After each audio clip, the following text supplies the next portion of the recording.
अगर आप लोगों ने पिछले वाले 3 एपिसोड्स नहीं देखा है तो उसका लिंक आपको डिस्क्रिप्शन पे मिल जाएगा या फिर उसका प्लेलिस्ट आपको ऊपर आई बटन पे मिल जाएगा, जाके देख लीजिए। फिर आपको पूरी स्टोरी समझ में आएगी। और हम बढ़ते हैं अगले एपिसोड की ओर।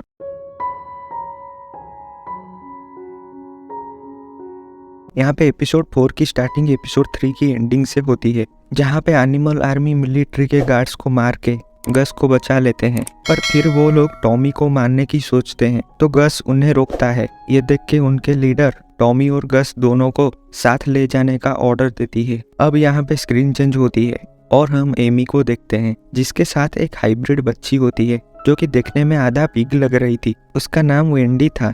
आपको याद होगा तो पिछले एपिसोड में एमी को जू के बाहर एक हाइब्रिड मिला था और वेंडी वही हाइब्रिड थी। अब एमी वेंडी को लेकर बाहर शॉपिंग पे जाती है। तभी रास्ते में वेंडी को धुएं की महक आती है जो कि वहाँ पड़े हुए एक सिगरेट से आ रही थी।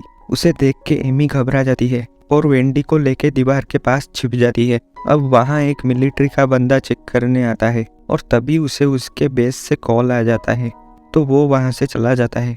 फिर ये दोनों वापस जू आ जाते हैं और अब एमी जू के गेट को लॉक कर देती है। अब हम एनिमल आर्मी को देखते हैं जो कि गस और टॉमी को लेकर उनके बेस पे पहुंचते हैं और वो बेस एक पुराना बंद पड़ा हुआ अम्यूजमेंट पार्क था। अब जब गस अंदर जाता है तो दीवारों पे बहुत से एनिमल्स की पेंटिंग देखता है जिसे एनिमल आर्मी के मेंबर्स ने बनाया था। जब कोई एनिमल आर्मी ज्वाइन करता है तो वो अपना फेवरेट एनिमल की पेंटिंग वहाँ ड्रॉ करता है और उसका नाम भी उसके फेवरेट एनिमल के नाम को रखा जाता है। जैसे कि वो लड़की जो यहाँ की लीडर थी उसका नाम बियर था क्योंकि उसकी फेवरेट एनिमल बियर था और उसने उसकी ड्राइंग बनाई थी। अब गस वहाँ सारे मेंबर्स से मिलता है। वो लोग गस से मिलके काफ़ी एक्साइटेड हो जाते हैं क्योंकि उन लोगों ने बोलने वाला हाइब्रिड पहली बार देखा था।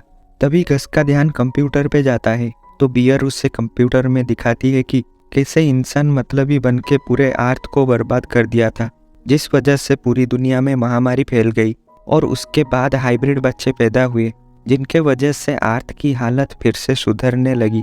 पानी और हवा धीरे धीरे साफ होने लगी और इसीलिए इन बच्चों ने एनिमल आर्मी बनाई ताकि हाइब्रिड्स की हिफाजत कर सके। और बियर ये भी बताती है कि उन सब के पेरेंट्स को बड़े लोगों ने मार डाला था जिनको लास्ट मैन कहा जाता है, यानी कि वो जो मिलिट्री वाले बंदे थे जिन्होंने गस को पकड़ा था वो सब लास्ट मैन थे जो कि हाइब्रिड्स को पकड़ने का काम करते थे।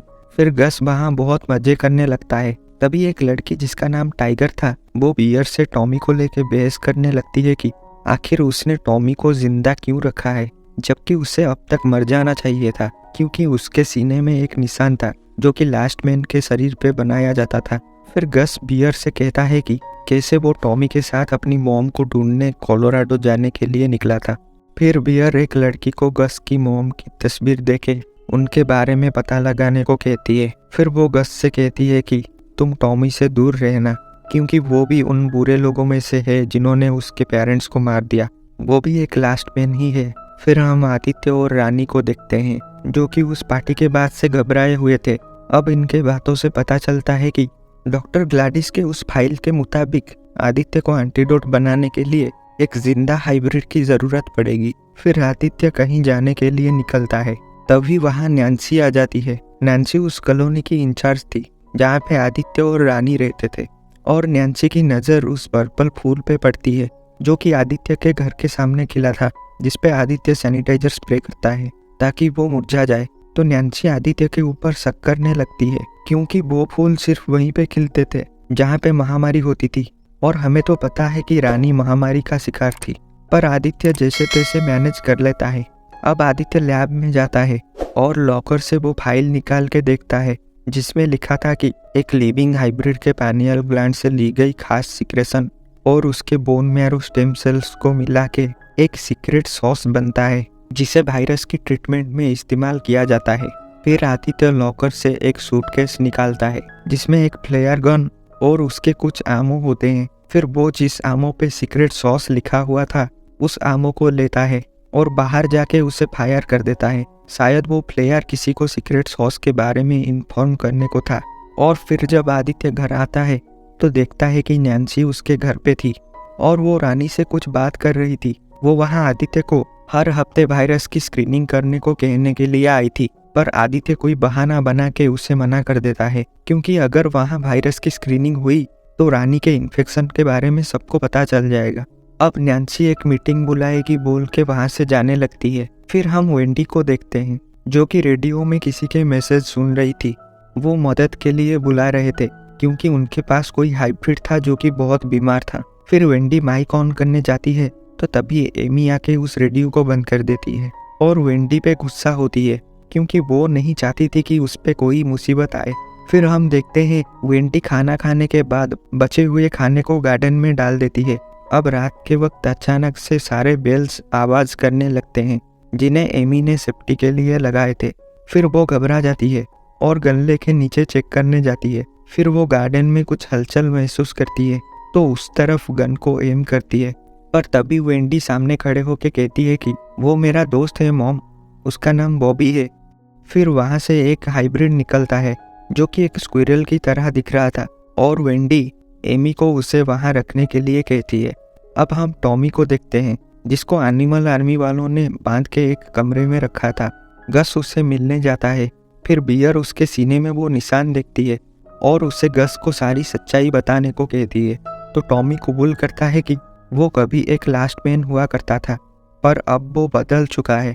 गस को थोड़ी हैरानी तो होती है, मगर फिर वो कहता है कि ये उन बुरे आदमियों की तरह नहीं है, इसने तो उसकी मदद की। फिर वो सब टॉमी को मारने के लिए उसे एक जगह लेके जाते हैं और वहाँ पे एक कंटेनर भी रखा होता है। फिर बियर सबको टॉमी को ना मारने के लिए कहती है, पर टाइगर और बाकी सब उसकी बात नहीं सुनते और कंटेनर को खोल देते हैं। तो उसके अंदर एक असली टाइगर होता है जो कि चेन से बंधा हुआ था। पर तभी गस उस टाइगर के आगे आके खड़ा हो जाता है और उसे घूरने लगता है। फिर हम देखते हैं कि वो टाइगर डर के पीछे जाने लगता है। फिर उनमें से कुछ उस कंटेनर को बंद कर देते हैं और उन सब के बीच हाथापाई होना शुरू हो जाती है और इसी बीच गस और टॉमी वहां से निकल जाते हैं। अब इसी मौके का फायदा उठा के टाइगर एनिमल आर्मी का लीडर बन जाती है। ये देख के बियर वहां से चली जाती है। अब हम एमी और वेंडी को देखते हैं, जिनके साथ अब बॉबी भी होता है। बॉबी भले ही एक हाइब्रिड था, पर वो बाकी हाइब्रिड से बिल्कुल अलग था, क्योंकि उसका पूरा शरीर स्क्विरल जैसा था। बस वो बोल रहा था और इंसानों की तरह चल पाता था। और अब हम देखते हैं कि एमी बिना डरे रेडियो से उन लोगों को मैसेज भेजती है उनकी मदद करने के लिए। अब दूसरी तरफ नैन्सी को पता चल जाता है कि रानी इन्फेक्टेड है। फिर वो गुस्से से वहां से जा रही थी कि तभी आदित्य का घोड़ा उसे लात मार देता है। तो नैन्सी दूर जाके गिरती है और आदित्य देखता है कि वो सांस नहीं ले रही थी। फिर आदित्य और रानी उसको अपने घर के अंदर ले जाते हैं और इसी के साथ ये एपिसोड यहीं पे ख़त्म होती है। अब मैं चलता हूँ नेक्स्ट एपिसोड का वीडियो बनाने। तब तक के लिए कीप वेटिंग। और हाँ, जाते हुए चैनल को सब्सक्राइब जरूर कर देना।